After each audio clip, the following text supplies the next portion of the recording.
रामराम मंडळी, मी प्रमोद सडोलीकर. गावगाड्याच्या गोष्टींचा हा 32वा भाग.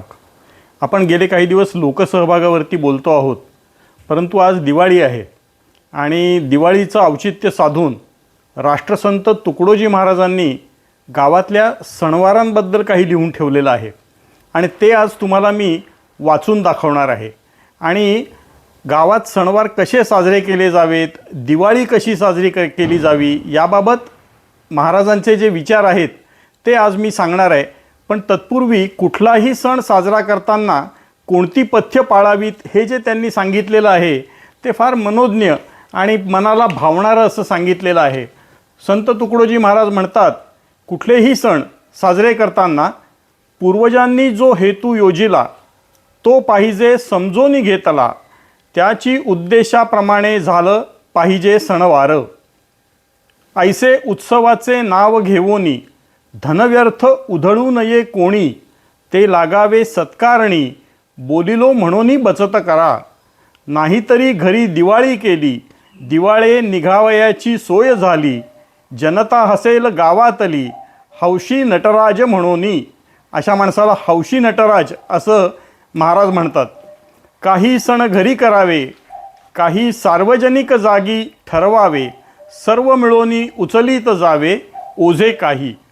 उत्सवाच्या निमित्ताने सुंदर करावी सहभोजने, बंधुप्रेम वाढेल जेणे आचरावे तैसेची.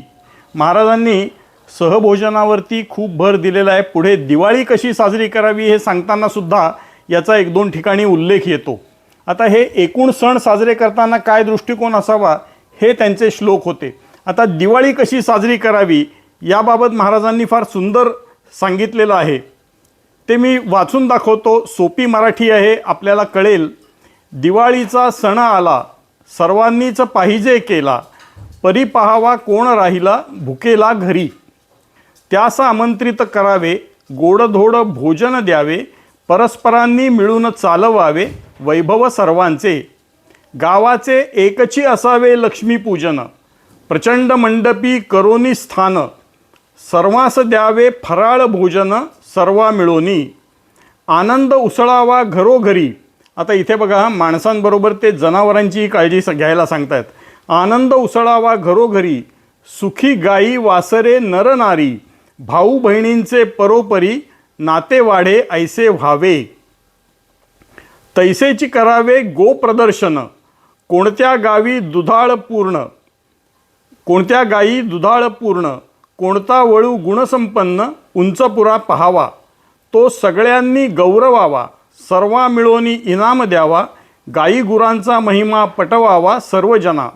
आपापली गाय प्रभावी, पुढे करावयासी सांगावी, पुढची गुढी उभारावी इनाम देऊ म्हणोनी.